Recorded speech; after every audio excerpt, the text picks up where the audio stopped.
स्थापकाय च धर्मस्य सर्वधर्मस्वरूपिणे अवतार वरिष्ठाय रामकृष्णाय ते नमः। আমরা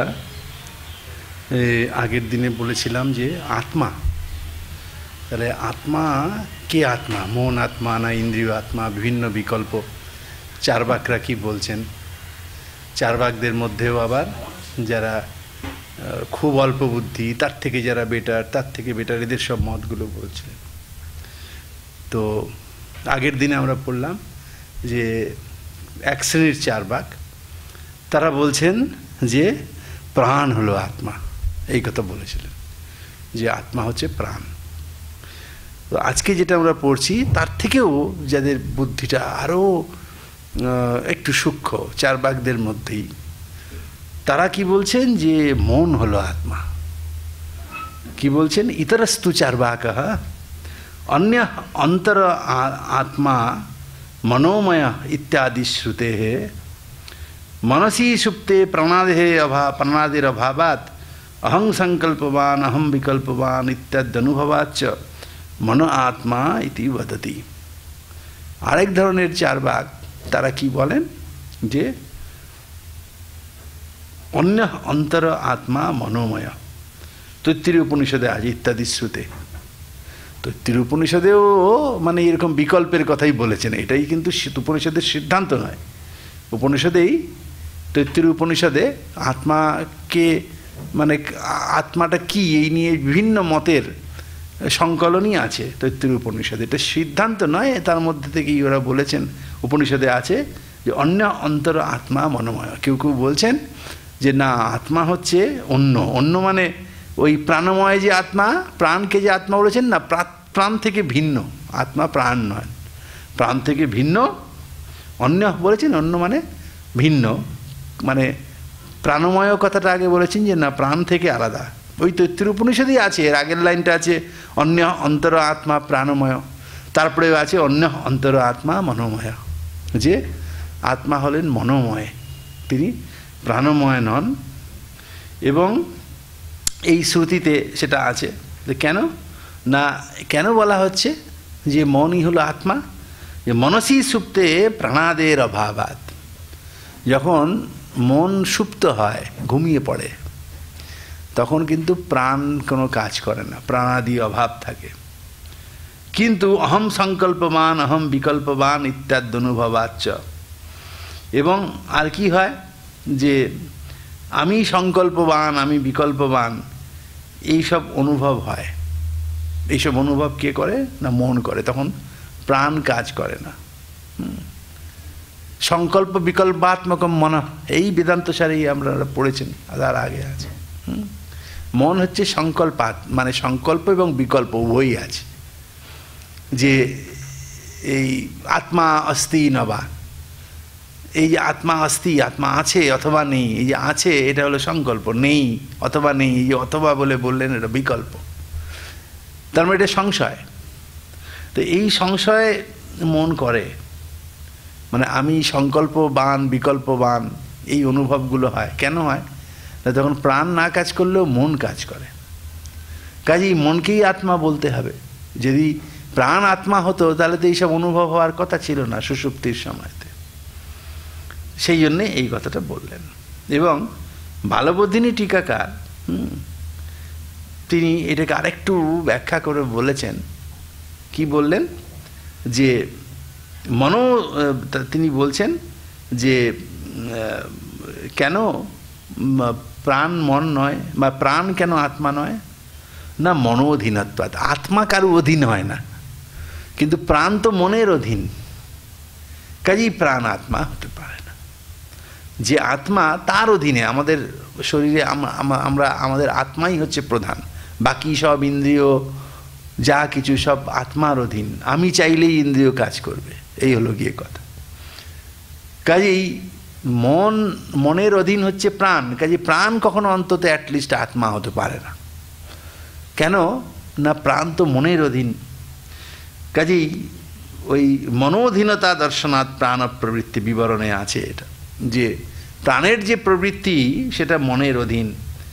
কাজেই মনই হচ্ছে আত্মা যদি হতে হয়, প্রাণ আত্মা নয়।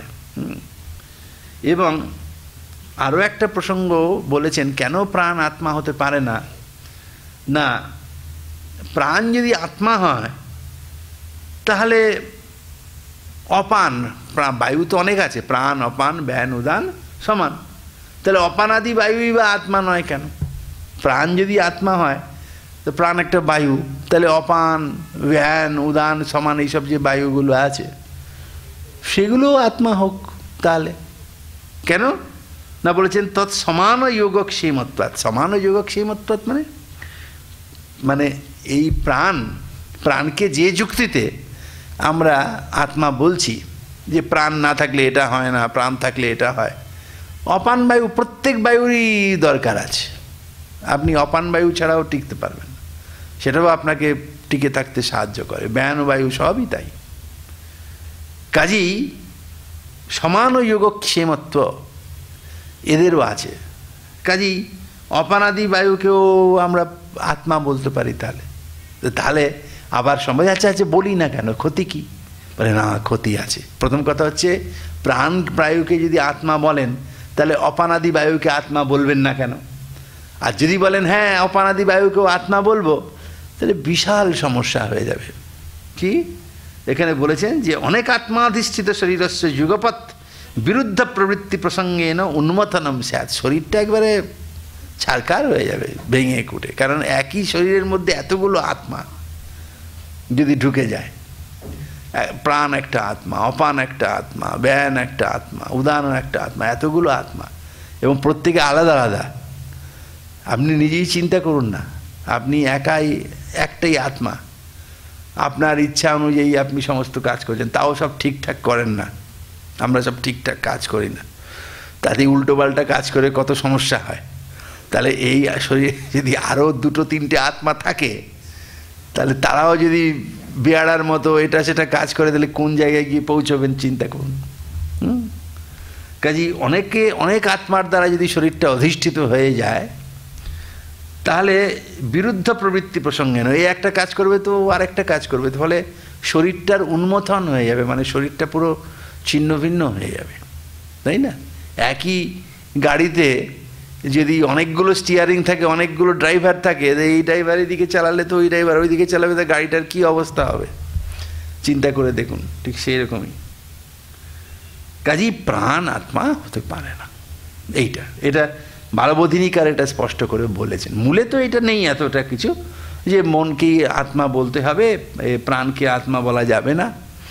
কেন ওই যুক্তিটা ওটা দিয়েছেন যে সুষুপ্তির সময়ে প্রাণ কাজ করে না, তখন মনই সংকল্প বিকল্প করে। এই যুক্তিগুলো বালবোধিনীকার দিচ্ছেন যে এই কারণেও প্রাণ আত্মা হতে পারে না, মনকেই আত্মা বলতে হবে, এইটা বলেছেন। আচ্ছা, আর হ্যাঁ ওইটা যে বিদ্যন্মনের ইঞ্জিনি টিকাকার কিন্তু ওই মূল যেটা আছে সেইটারই ব্যাখ্যা করেছেন, ওই কথাগুলো বলেননি। তো ওইটাই একটু ব্যাখ্যা করে বলেছেন যে মনকে কেন আত্মা বলবো না, এই মন যে আত্মা তার কারণ হচ্ছে কি না, ইন্দ্রিয়েষু উপসংহৃত ব্যাপারেষু প্রাণেষু উপসংহৃত প্রাণনা পাননেতর বৃত্ত মনস এব কেবলেন স্বপ্নাদি উপলম্বাদ। আমরা যে স্বপ্ন দেখি, স্বপ্নের যে উপলব্ধি আমাদের হয় না, স্বপ্ন দেখার পরে স্বপ্ন যে আমরা দেখি, স্বপ্নিক যে জ্ঞান আমাদের হয়, সেটা তখন কী হয়? মন। তখন ইন্দ্রিয় কোনো কাজ করে না, প্রাণাদিও না, তো মনই সেটা করে। কাজেই মনের দ্বারাই স্বপ্নাদির উপলম্ব হয়, মানে জ্ঞান হয়, বোধ হয়। সেই জন্যে মনই হচ্ছে আত্মা, এইটাই বলা উচিত। তো এটা এক ধরনের চারবাক, তারা এরকম বলে, মানে চারবাকদের মধ্যে এরাই হচ্ছে একদম সবচেয়ে বেশি বুদ্ধিমান। তারা মন অবধি এসেছে, যে অন্তত মন আত্মা এইটুকু পর্যন্ত এসেছে। কিন্তু সেটাও তো ঠিক নয়, আত্মা তো মন ইন্দ্রিয় এগুলোর অতীত। এরপরেই বৌদ্ধদের মতের কথা বলছেন। তো বৌদ্ধদের মধ্যে আবার দেখুন, মাধ্যমিক যোগাচার, সৌত্রান্তিক, বৈভাষিক, 4 রকমের বৌদ্ধ আছে। 4 ধরনের 4টে স্কুল আছে বৌদ্ধদের মধ্যে। তার মধ্যে যারা মাধ্যমিক, তারা বলে যে কিছুই নেই, সব শূন্য, সর্বং শূন্যম শূন্যম, কিচ্ছু নেই। যে আত্মা টাত্মা যা বলছি সেগুলো সবই আধ্যাত্মিক, আজ্ঞানিক। আত্মা টাত্মা বলে কিছুই আসলে নেই, সব শূন্য, বৌদ্ধরা বলে। মানে এই মাধ্যমিক যারা আর কি, তারা বলেন যে সব শূন্য। আর যারা বিজ্ঞানবাদী, যোগাচার মত, তারা বলেন যে না, আছে বিজ্ঞান, জ্ঞান, জ্ঞানধারা। বিজ্ঞান বলতে এটা মানে আলয় বিজ্ঞান ধারা, আলয় বিজ্ঞান, প্রবৃত্তি বিজ্ঞান, দুরকম বিজ্ঞান আছে। মানে জ্ঞানের একটা সাইকেল, বুঝেছেন? একটা জ্ঞান, একটা জ্ঞানক্ষণ, মানে জ্ঞানটা একটা জ্ঞানের একটা ধারা বয়ে চলছে, একটা অখণ্ড জ্ঞান নয়। যে একটা জ্ঞান সেটা চলে গেলে তার জায়গায় আরেকটা জ্ঞান, এইরকম আর কি। যেমন আমাদের নদীর জলগুলো বয়ে যায়, গঙ্গা দিয়ে যে জল বয়ে যায়, আসলে কিন্তু একটা গঙ্গা নয়, ওদের সব মানে এ আছে, সব শূন্য, মানে কিচ্ছু নেই, সব শূন্য। এইটা যারা বলেন মাধ্যমিক, তাদের মতটা অতটা যুক্তিগ্রাহী। কিছুই নেই, তাহলে কিছুই নেই এই কথাটা বলছে কে? তাহলে কেউ একজন আছেই, মানে কিছুই নেই এই সিদ্ধান্তটা করলো কে? যদি কিছুই না থাকে তাহলে এই সিদ্ধান্তটা আছে, তাহলে সিদ্ধান্তটাও ফালতু, ওটাও তাহলে কেউ করবে না। কাজে ওটার থেকে আরেকটু ওপরে হচ্ছে কি যোগাচার। তারা বলে যে জ্ঞান আছে, জ্ঞানাতিরিক্ত আর কিচ্ছু নেই। এই যে বাহ্য জগৎ যা কিছু দেখছেন, ঘট পট মঠ শরীর যা কিছু দেখছেন, এগুলোর কোনো পারমার্থিক সত্তা নেই। অজ্ঞানবশত ওই যে জ্ঞান, সেইটাই এই বিভিন্ন আকার ধারণ করেছে। তবে এই জ্ঞান একখানা নয়। এই যোগাচার বৌদ্ধদের এইটাই মত যে এই জ্ঞান কিন্তু একটা জ্ঞান নয়, জ্ঞানের ধারা। কীরকম? এই যে গঙ্গা, গঙ্গাকে আপনাদের একটা গঙ্গা মনে হয়, গঙ্গা তো এক নয়। কেন কি? জলের ধারা না। আপনি ঘাটে দাঁড়িয়ে থাকুন, একটা খুঁটি পুঁতে রাখুন, দেখবেন ওখান দিয়ে একটা জলের ধারা চলে গেল, তার জায়গায় আরেকটা জলের ধারা, মাঝখানে কোনো গ্যাপ হচ্ছে না, এই আর কি। একটা জলের ধারা চলে গেল, আরেকটা জলের ধারা। আপনি সব সামূহিক দৃষ্টিতে মনে করছেন একটা গঙ্গা, আসলে একখানা গঙ্গা নয়। গঙ্গা মানে জল। সেই যে জলে ধরুন আপনি এখন একটা ডুব দিলেন, ডুব দিয়ে উঠলেন, উঠে যখন আবার ডুব দেবেন, তাহলে যে গঙ্গায় ডুবেছিলেন সেই গঙ্গার নেই, সেই জায়গাতে আবার অন্য জল এসে গেছে।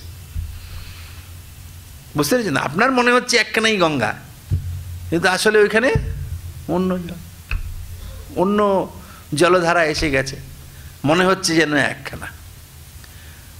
এই রকম বৌদ্ধরা সব দৃষ্টান্ত দিয়েছেন। ওরা সব ক্ষণিকত্ববাদী, যোগাচার মতে সব ক্ষণিক। ক্ষণিক মানে এই এক্ষণের জন্য একটা জ্ঞান, সেই জ্ঞানটা নষ্ট হয়ে যায়, তার জায়গায় আরেকটা জ্ঞান উৎপন্ন হয়। এই রকম জ্ঞানধারা একটা রয়েছে, ঠিক আছে? তা এরকম ওরা আরও অন্য দৃষ্টান্তও দেন, প্রদীপের দৃষ্টান্ত দেন। আপনি ভালো করে বিচার করে দেখুন তো, এই যে প্রদীপ, প্রদীপ জ্বলে না, তেল সলতে প্রদীপ জ্বলছে, ওই যে দ্বীপ, ওটা তো একটা আগুন, তো অগ্নি, ওটা কিন্তু এক নয়, মোটেই এক নয়। ওরা আসলে অনেকগুলো আগুন।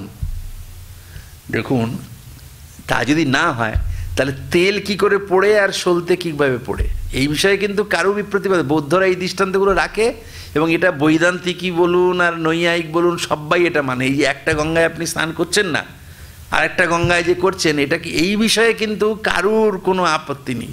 নিতান্ত মূর্খ ছাড়া আর কেউ এটা অস্বীকার করবে না, সবাই স্বীকার করবে যে আপনি একটা গঙ্গাতে যে স্নান করছেন না, আরেক নতুন নতুন গঙ্গায় স্নান করছেন, এই বিষয়ে অদ্বৈত বেদান্তি, বিশিষ্টাদ্বৈত বেদান্তি, ন্যায়, সাংখ্য, যোগ কেউ অস্বীকার করবে না, এটা সবাই মানবে। এবং এই প্রদীপ শিখা, এটাও কিন্তু এক নয়, একটু একটু সলতে পুড়ছে, একটু একটু তেল পুড়ছে। তো ওই একটু যে সলতে এবং তেল, তাকে অবলম্বন করে যে আগুনটা থাকে, সেই সলতে এবং সেই তেল পুড়ে গেলে ওই আগুনটা নষ্ট হয়ে যায়। সলতের পরবর্তী অংশে নতুন আগুন, নতুন তেল, সেই তেলে সেই সলতেটার ওই অংশটুকু যখন পুড়ে যায়, পরের অংশতে আবার নতুন আগুন ধরে যায়। মানে আগুনগুলো কিন্তু চেঞ্জ হয়, মানে দেখলে মনে হচ্ছে একটাই অগ্নিশিখা, তা কিন্তু মোটেই নয়। সায়েন্টিফিক্যালিও নয়, সায়েন্সও সেটা বলবে। বুঝতে পেরেছেন তো? এইটা কেউ অস্বীকার করবে না। তো ওই দৃষ্টান্তটাই বৌদ্ধরা এই কাজে লাগায়। ওরা বলেন এই যে জ্ঞান আসলে জ্ঞানধারা, তবে এইখানে আপত্তি আছে, অন্যরা সেটা বলেন না। বলে আরে গঙ্গা হোক, প্রদীপের ক্ষেত্রে হোক, তাই বলে সবই এরকম ক্ষণিক, তার কোনো মানে আছে? তুমি জ্ঞানটাকেও ক্ষণিক বলছো, ওইটা অদ্বৈত বেদান্তি নৈয়ায়িক কেউ মানে না। কিন্তু বৌদ্ধদের এই দৃষ্টান্তটা মানে, কিন্তু এই দৃষ্টান্ত থাকলেই সবই এরকম হবে তার পেছনে কোনো যুক্তি নেই। কিন্তু বৌদ্ধরা সেটা বলেন, যোগাচার বৌদ্ধরা সেটা বলেন যে জ্ঞানধারা আছে। তো এই জ্ঞানধারা না, এই যে জ্ঞান, এটা বিশুদ্ধ জ্ঞানধারা, সেটা হচ্ছে আলয় বিজ্ঞান। এই জ্ঞান বিশুদ্ধ মানে যেখানে কোনো বিষয়ের প্রতিভাস হয় না, সেটা হচ্ছে বিষয় জ্ঞান, মানে বিষয়হীন জ্ঞান। জ্ঞান মানে জ্ঞান, জ্ঞান হয়েই যাচ্ছে। যখন আপনার অজ্ঞানবশত সেই জ্ঞানটাই যখন ঘট পট বাসনার আকারে আকারিত হয়, ঘট পট হিসেবে আকারে আকারিত হয়, তখন সেটার বিশুদ্ধ জ্ঞানধারা থাকলো না, সেটাই হচ্ছে বন্ধন। বুঝতে পেরে? তোরা বলেন ওই যে আত্মা বলতে ওই ক্ষণিক বিজ্ঞান জ্ঞানধারা, এই ক্ষণিক জ্ঞানধারা, এটি হচ্ছে আত্মা। তার মানে আত্মাও কোনো স্থির কিছু নয়, আত্মাটাও ক্ষণিক, এবং সেটা আত্মাটা হচ্ছে জ্ঞান, জ্ঞানাত্মক। জ্ঞানই হচ্ছে আত্মা, তবে আত্মা বলতে একটা কোনো জ্ঞান নয়, জ্ঞানধারা। বুঝতে পেরেছেন? তা আত্মার বন্ধন কখন হবে? ওই অজ্ঞানবশত সেই যে জ্ঞান, সেই জ্ঞানটা যখন ঘটাকার পটাকার মঠাকার ধারণ করে, আপনার ঘট পট মঠ এসবের সব জ্ঞান হচ্ছে, তখন কোনো বন্ধ। তার জন্য আপনাকে তপস্যা করতে হবে। তপস্যা করলে পরে হবে কি, ওই অজ্ঞানগুলো চলে গেলে আপনার ঘট পট মঠ এসবের আকার আর ওই জ্ঞানধারা ধারণ করবে না, ওই বিশুদ্ধ জ্ঞানপ্রবাহ বইতে থাকবে। ধরুন একটা মানে জল বয়ে যাচ্ছে, কোনো জল স্থির নেই, কিন্তু সেটা খুব স্বচ্ছ, ময়লাহীন। তো সেটা যদি কোনোভাবে ময়লা হয়, তাহলে ময়লা জলধারা চাইবে। সেটা যদি কোনোভাবে পরিষ্কার করে দেন, তখন আর ময়লাটা থাকলো না, ওই ওই জলধারা বয়ে যাবে, ওইটা হচ্ছে মুক্তি। সমল মলযুক্ত যে জলধারা নর্দমা দিয়ে বয়ে যাচ্ছে, ওটাই হচ্ছে বন্ধন। ওই ময়লাগুলো সরিয়ে দিলে যে ফ্রেশ জলগুলো বয়ে যাবে, সেটাই হচ্ছে মুক্তি, ওটাই হচ্ছে আত্মা। এইটা হচ্ছে ওদের কনসেপ্ট। যোগাচার যে দর্শন, তাদের মতে এটা হচ্ছে কনসেপ্ট, ওদের ধারণা। যোগাচার বৌদ্ধরা বলে যে আত্মা বলতে ওই জ্ঞানধারা, একটা কোনো জ্ঞান নয়, ক্ষণিক জ্ঞানধারা, এইটা বলে ওরা। এরপরে বৈভাষিক সৌত্রান্তিক আছে। সৌত্রান্তিক বৌদ্ধরা বলে যে না, জ্ঞানও আছে, জ্ঞানাতিরিক্ত বস্তুও আছে, বাহ্য বস্তুও আছে, তবে সেই বাহ্য বস্তুর অনুমান করতে হয়, সেটাকে আমরা চোখে দেখতে পাই না। আর বৈভাষিক যারা, তারা বলেন না, বাহ্য বস্তু আছে, সেটাকেও আমরা দেখতে পাই, আবার আন্তরধর্ম আছে জ্ঞান, সেটাও আমরা দেখতে পাই। এরকম সব মতভেদ আছে। তবে বিজ্ঞানবাদ যে এই যে জ্ঞানাতিরিক্ত আর কোনো বস্তুই নেই, সেই জ্ঞানই আত্মা, সেই জ্ঞানই বিভিন্ন আকারে আকারিত হয়, ঘট পট মঠ রাম শ্যাম যদু মধু এইসব আকারে আকারিত হয়। এইটার সঙ্গে অদ্বৈত বেদান্তের বিশাল মিল আছে।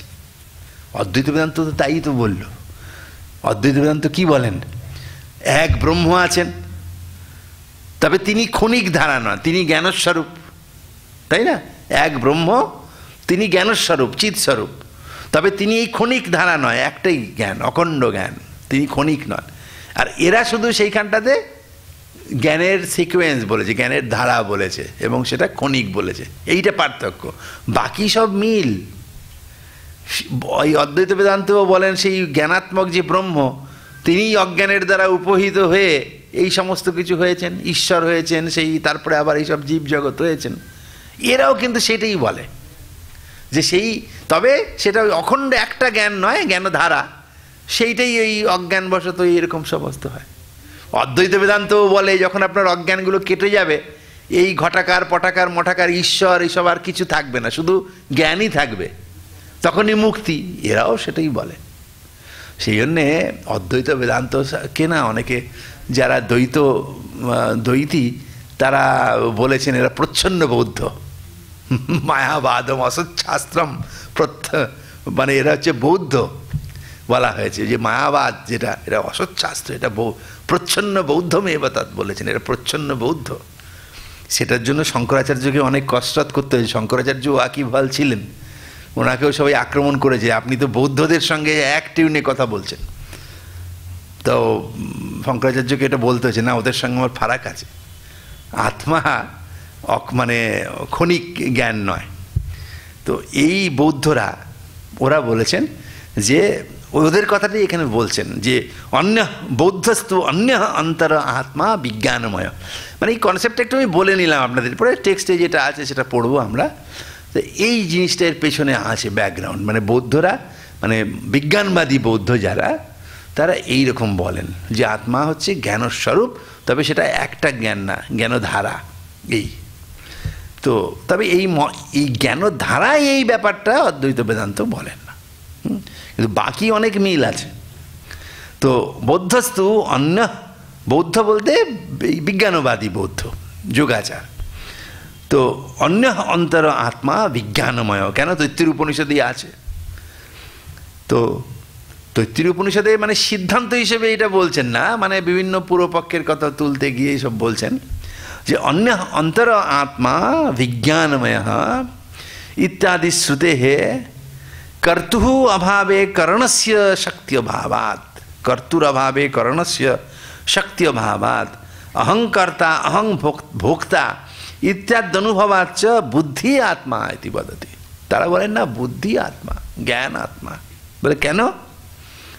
अरे कर्ता ना थाकले करण कोनो काज करते पारबे ना। ये मन, मन के तोमरा आत्मा बोलले तो मन तो करण, मन तो स्वाधीन नय। हाँ, মনকে দিয়ে তো কাজ করায় কর্তা, কর্তা না চাইলে মন কিছু করতে পারবে না, তাই না? আমি মনকে চালিত করি আমি, এই হচ্ছে গিয়ে ব্যাপার, মনকে চালিত করি আমি। কাজেই এই মন হচ্ছে করণ, তো কোনো করণ কারক সবসময় কর্তার অধীন হয়। যেমন কুঠার দিয়ে বৃক্ষ ছেদন করবেন, তা আপনি যদি কুঠার দিয়ে বৃক্ষ ছেদন করেন, আপনি যদি কুঠারটাকে চালিত না করেন, কুঠারটা তো আর এমনি এমনি গিয়ে ভুতুড়ে ব্যাপার নয় যে গাছ কাটতে আরম্ভ করে দেবে। ভুতুড়ে ব্যাপার হলেও তো সেই ভূত থাকে কর্তা সেখানে, তাই না? কুঠার তো আর নিজে গিয়ে কখনো বৃক্ষ ছেদন করতে পারে না, করণের কর্তার দ্বারা অধিষ্ঠিত না হলে করণ কখনো কাজ করতে পারে না। দণ্ড এমনি এমনি ঘর তৈরি করবে না। কুম্ভকার যদি দণ্ডকে চালিত না করে, দণ্ড নিজে নিজে ঘর তৈরি করতে পারে না। করণ কারক যেটা, কুম্ভকার দণ্ডেন ঘটম করতি, কুম্ভকার দণ্ড দিয়ে ঘর তৈরি করে, দণ্ড নিজে নিজে কখনো করতে পারে না। কুঠার রাম কুঠারেন বৃক্ষম চিনত্তি, রাম কুঠার দিয়ে বৃক্ষ ছেদন করেন, তো সেই কুঠারকে রাম যদি চালিত না করেন তাহলে কুঠার নিজে নিজে কখনো করতে পারে কিছু। ফলে মন সে করণ, কাজেই মানে কর্তা না থাকলে সে কাজ করতে পারে না, কারণ তার নিজের সেই সামর্থ্য নেই। কাজেই অহংকর্তা, আমি কর্তা, কর্তাটা তাহলে কে না আমি, অহংকর্তা। তো এই কথাগুলো বলে কে? এর জ্ঞান, এটা তোমাদের বোধ একটা, অহংকর্তা অহং ভোক্তা, এইসব তো অনুভব। কাজেই ওই বুদ্ধি হচ্ছে আত্মা, জ্ঞানই হচ্ছে আত্মা, এইটা বলেছেন। তো বলছেন যে বালবোধিনীতে তো এই সাধারণভাবেই ওইটা বলেছেন, কিন্তু যোগা ইয়েতে আমাদের বিদ্বান মনোযোগী টিকাকার এটাকে একটু ব্যাখ্যা করে বলেছেন এই কথাটা। কীরকম না বলছেন যে অন্য অন্তর অভ্যন্তর আত্মা বিজ্ঞানময়, ক্ষণিক বিজ্ঞানময় ইতি বৌদ্ধাভিপ্রায়। যে বিজ্ঞানময় বলতে ক্ষণিক বিজ্ঞানময়, ক্ষণিক বিজ্ঞান মানে ক্ষণক জ্ঞানের ধারা আর কি, সেটাই হচ্ছে বৌদ্ধদের অভিপ্রায়। তো বলছেন যে মন হচ্ছে করণ, তো সেই মনকে করণ বলে সেই মানে কর্তার দ্বারা অধিষ্ঠিত না হলে সে কাজ করতে পারে না, এইসব বললেন। তা এখন বলছেন যে কর্তুঃ মনসা সর্বৈ ইন্দ্রিয়ৈ অধিষ্ঠাতৃত্বেন যুগপৎ সন্নিহিতত্বাৎ অপেক্ষণীয়ান্তরান অভ্যুপগমাচ্চ। তো বলছেন যে মনসা কর্তৃত্বে, মনকে যদি কর্তা বলা হয় তাহলে কি সমস্যা তৈরি হবে, কেন এরা এটা বললেন, সেইটা বিদ্বান মনোযোগীকা একটুখানি ব্যাখ্যা করে বলেছেন যে মনসা কর্তৃত্বে সর্বেন্দ্রিয়ানাম স্ব স্ব বিষয়েই যুগপৎ সম্বন্ধে युगपद ज्ञानोदय प्रसंग कर्तु मनसा सर्वै इंद्रिय अधिष्ठात्रितेन युगपद सन्निहित। বলছে দেখো, মনকে যদি তুমি আত্মা বলো তাহলে একসঙ্গে অনেক জ্ঞানের আপত্তি হবে। কেন? বিভিন্ন ইন্দ্রিয় আছে, সমস্ত ইন্দ্রিয়, তো ইন্দ্রিয়গুলোর মানে নিজের নিজের বিষয়ের সঙ্গে ইন্দ্রিয়গুলো তো সম্বদ্ধ হয়।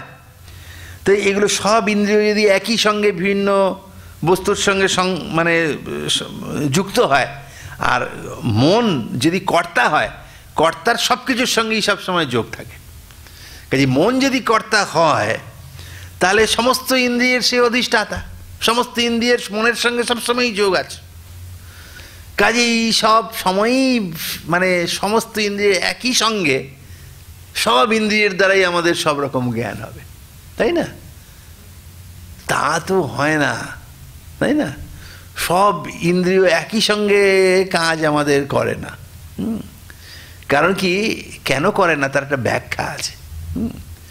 তার কারণ হচ্ছে যে ইন্দ্রিয় আমাদের অনেকগুলো আছে, কিন্তু এই যে মনঃসংযোগ, বুঝতে পেরেছেন তো, আত্মার সঙ্গে মনের সংযোগ হয়, মনের সঙ্গে ইন্দ্রিয়ের সংযোগ হয়।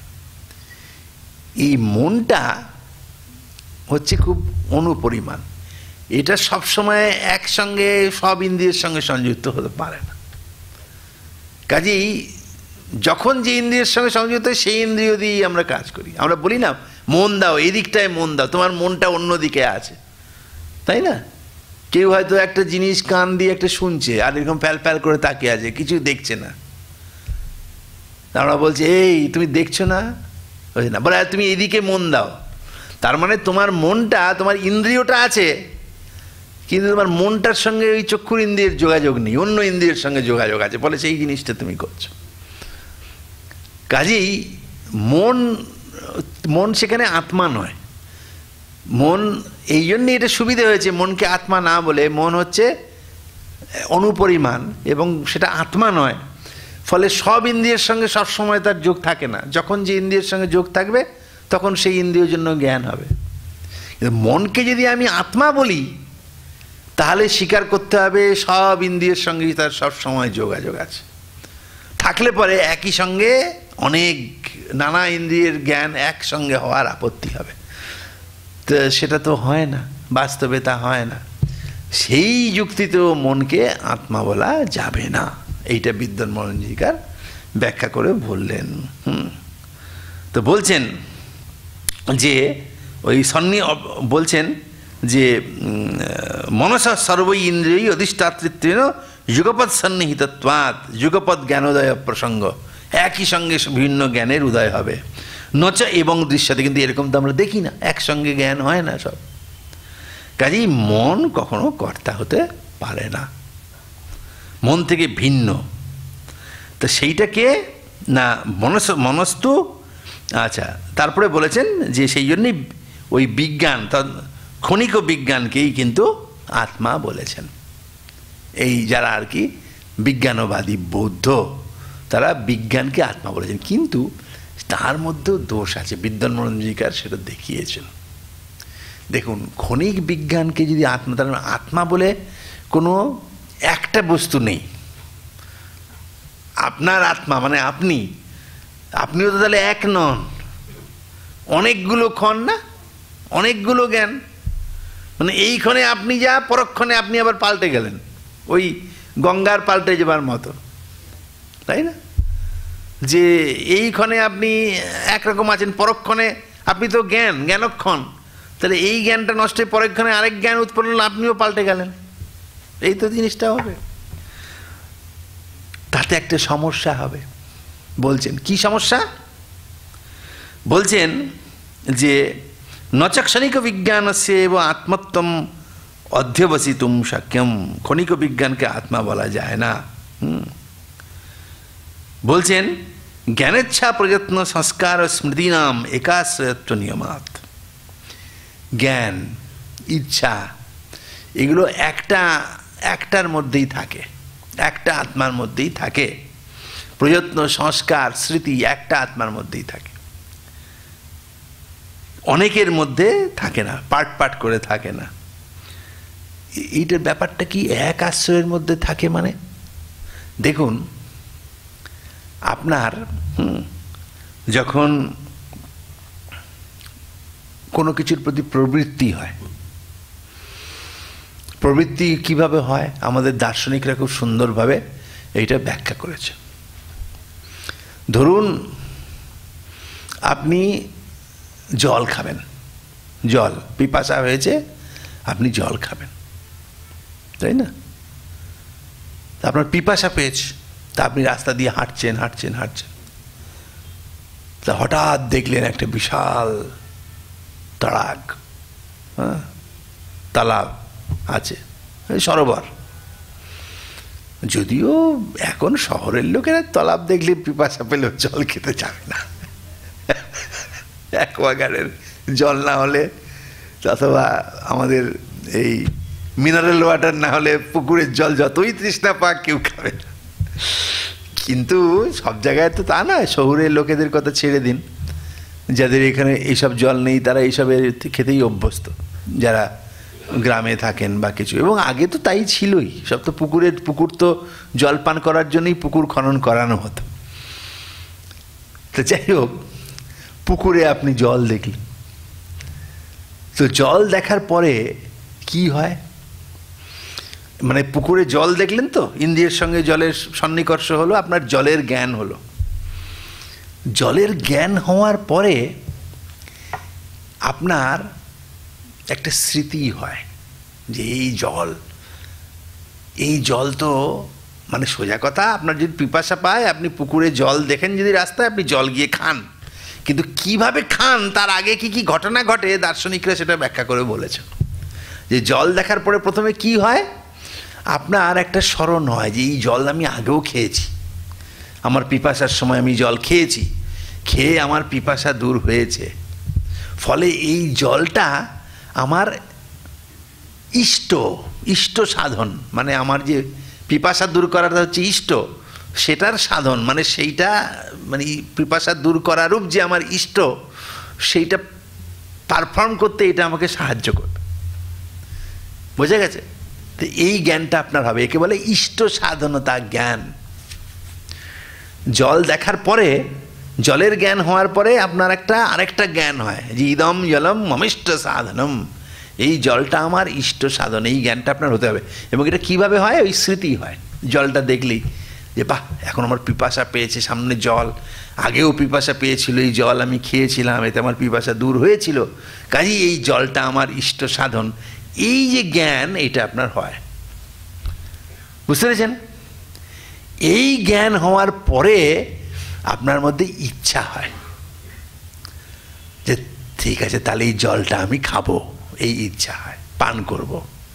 আমরা বাংলায় বলি খাবো, সংস্কৃতে তো আর জল খাওয়া যায় না, চিবিয়ে পান হয়, তো বাংলায় আমরা বলি খাবো, জল আমি খাবো।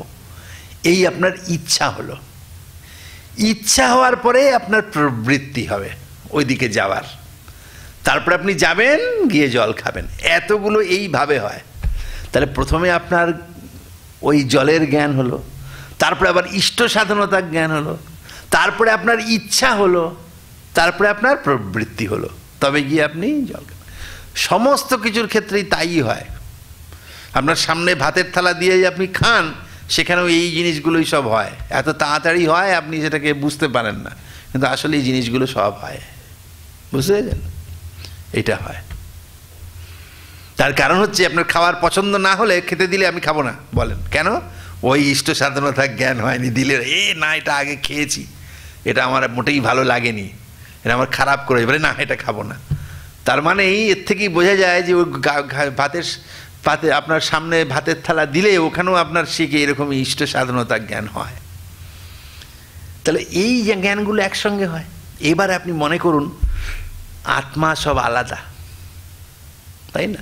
আচ্ছা ধরুন এইগুলো কার হয় বলুন তো? এই যে জল দেখলেন, তারপরে ইষ্ট সাধনতার জ্ঞান হলো, তারপরে আপনার ইচ্ছা হলো, ইচ্ছা হওয়ার পরে আপনার প্রবৃত্তি হলো। তো এগুলো কে? একজন লোকেরই তো হয় না? হ্যাঁ, আপনার জল পিপাসা পেল, আপনি জল দেখলেন না, আরেকজন রাম দেখলো ওখানে জল, তারপরে ইষ্ট সাধনতা জ্ঞান হলো যদুর, তারপরে মধুর মধ্যে ইচ্ছা হলো, তারপরে সদুর মধ্যে প্রবৃত্তি হলো। এরকম হয়? একই লোকের মধ্যে হতে হবে না। যার জলজ্ঞান হবে তারই ইষ্ট সাধনতা জ্ঞান হবে, তারই ইচ্ছা হবে, তারই প্রবৃত্তি হবে। তা এখন আপনি তো আত্মাকে তো খণ্ড খণ্ড করেছেন বিজ্ঞানবাদের মতে। বিজ্ঞানবাদী আত্মা জ্ঞান, কিন্তু একটা জ্ঞান নয়, আলাদা ধারা।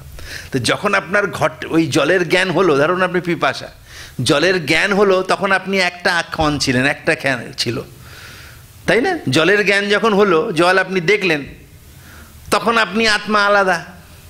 কিন্তু সেই ক্ষণটা তো নষ্ট হয়ে গেল। পরক্ষণে যখন ইষ্ট সাধনতার জ্ঞান হচ্ছে, তখন কার হচ্ছে? সেই যার জলজ্ঞান হচ্ছে তার হচ্ছে না, কারণ ওইটা তো চলে গেছে, ওই ক্ষণটা তো পেরিয়ে গিয়েছে, তাই না?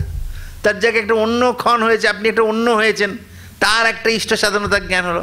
তারপরে যখন ইষ্ট সাধনতার জ্ঞান থেকে ইচ্ছা হবে, তখন আবার সেই জ্ঞান ক্ষণ চলে গেছে, তার জায়গায় আবার নতুন জ্ঞান, মানে নতুন আত্মা হলো। তারপরে প্রবৃত্তি হবে যখন, তখন সেটা যার ইচ্ছা হয়েছিল সে চলে গেছে। এটা কি পসিবল?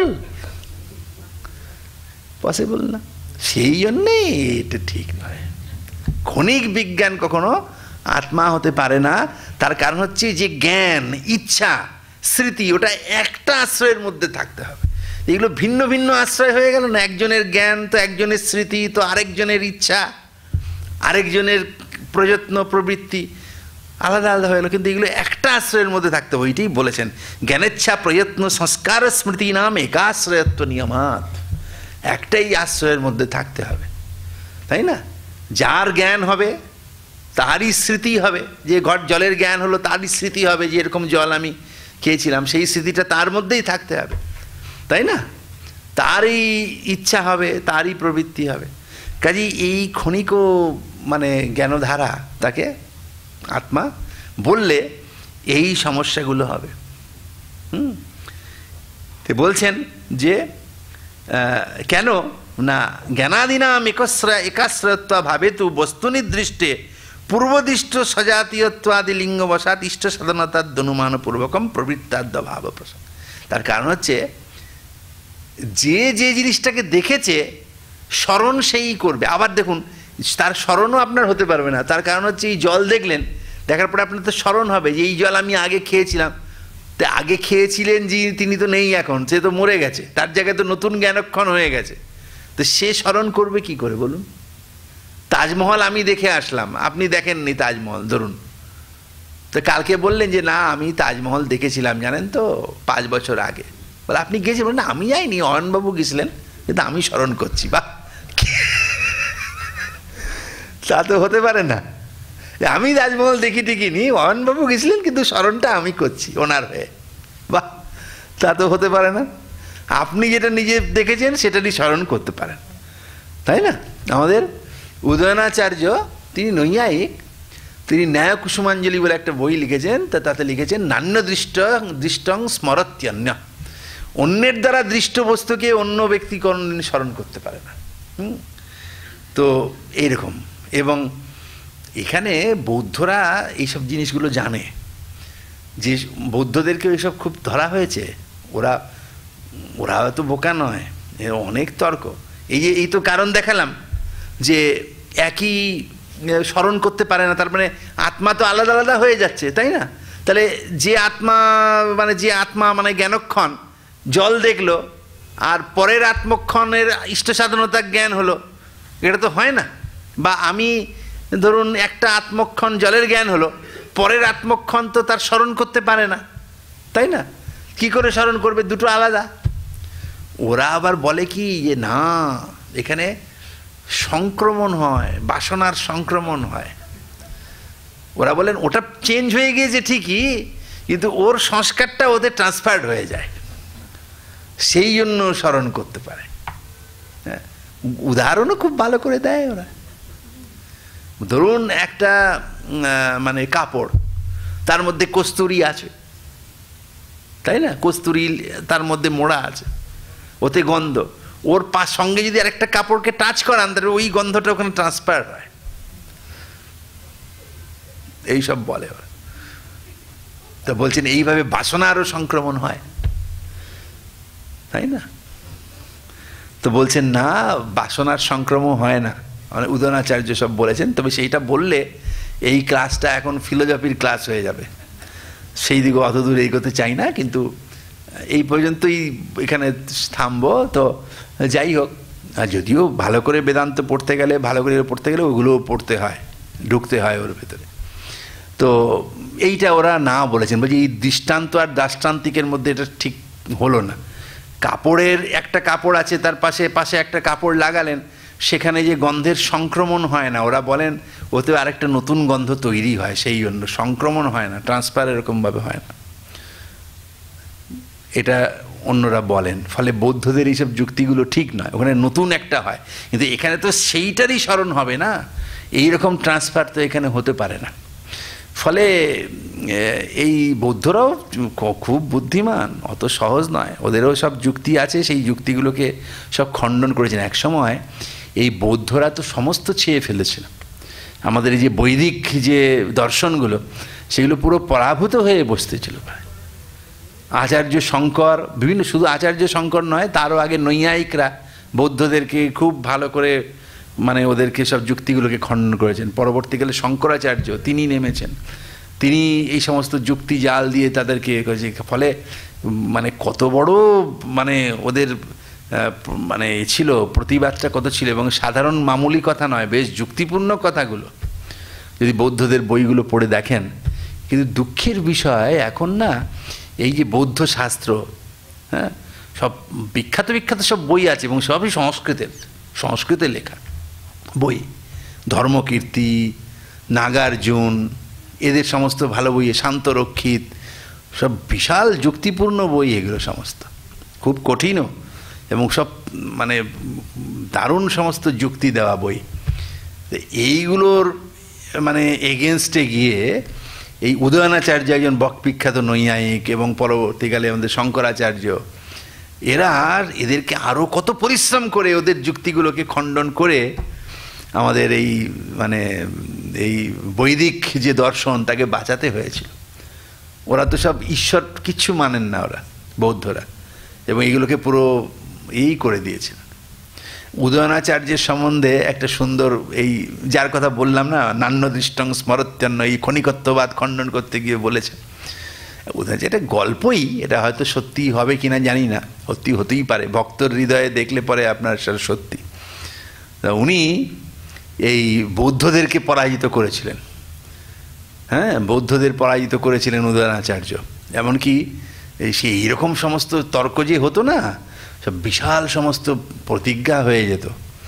একজন বৌদ্ধ, ওনার সঙ্গে তর্ক হচ্ছে মানে উদয়নাচার্যের, তো তিনি পরাজিত হয়েছেন। বৌদ্ধ নিয়ম হচ্ছে যে পরাজিত হবে যে তুষের আগুনে দগ্ধ হয়ে মারা যাবে, মানে এইরকম সব প্রতিজ্ঞা, যে আমি যদি হারি তো আমি তুষের আগুনে পুড়ে মরবো, আর নাহলে তোমার শিষ্যত্ব নেব, এরকম সমস্ত। তা সেই বৌদ্ধ হেরে গিয়েছেন, তা তিনি তুষের আগুনে দগ্ধ হয়ে মারা গেছেন। তো সবাই বললো এটা আপনাকে পাপ স্পর্শ করেছে, আপনার কারণে একজনের মৃত্যু হলো, তা কি হবে? পুরুষোত্তম দর্শন করতে হবে, জগন্নাথ দর্শন করলে পরে তবে সেই পাপ থেকে স্খলন হবে। তো উনি বড় ভক্ত উদয়নাচার্য, তো উনি পুরীতে গেছেন, তো মন্দিরের দরজা গেছে বন্ধ হয়ে ওই সময়, তো উনি বিরাট ভক্ত, ভগবানকে উদ্দেশ্য করে বলছেন যে ঐশ্বর্য মদমত্তোষী মাম অবজ্ঞায় বর্তসে প্রত্যয়াতে পুনর্বুদ্ধে মদধীনা তব স্থিতি।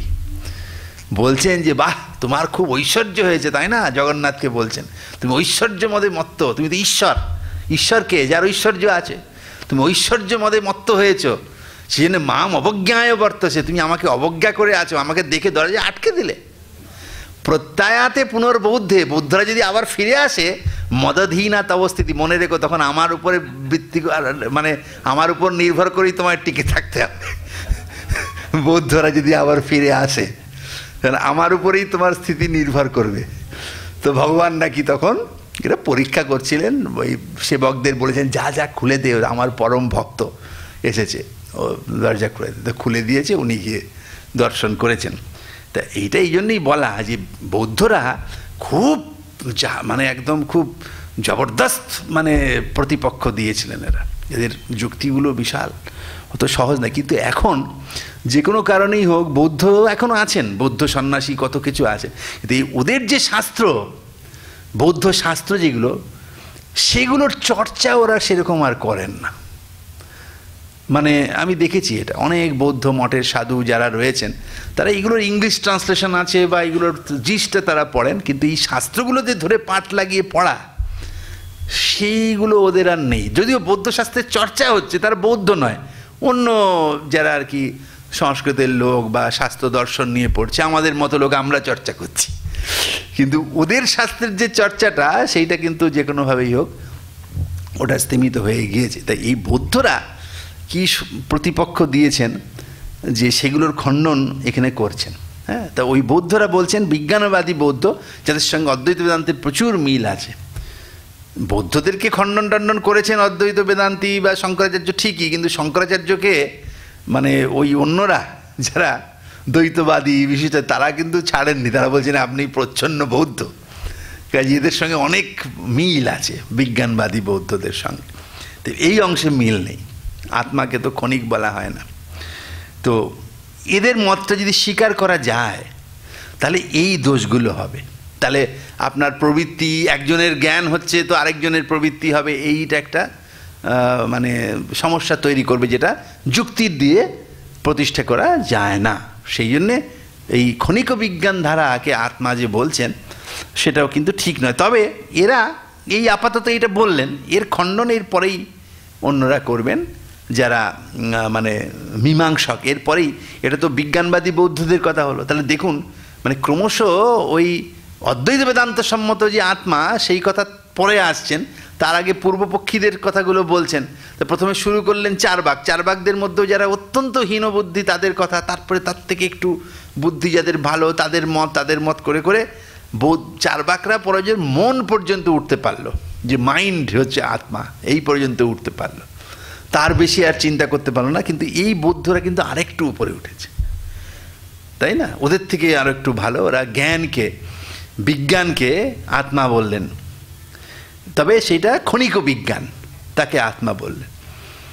তো এর থেকেও আরেকটু বুদ্ধিমান যারা হচ্ছে প্রাভাকর মীমাংসক এবং হচ্ছে তার্কিক মানে নৈয়ায়িক, হ্যাঁ, তাদের মতের কথা বলবেন।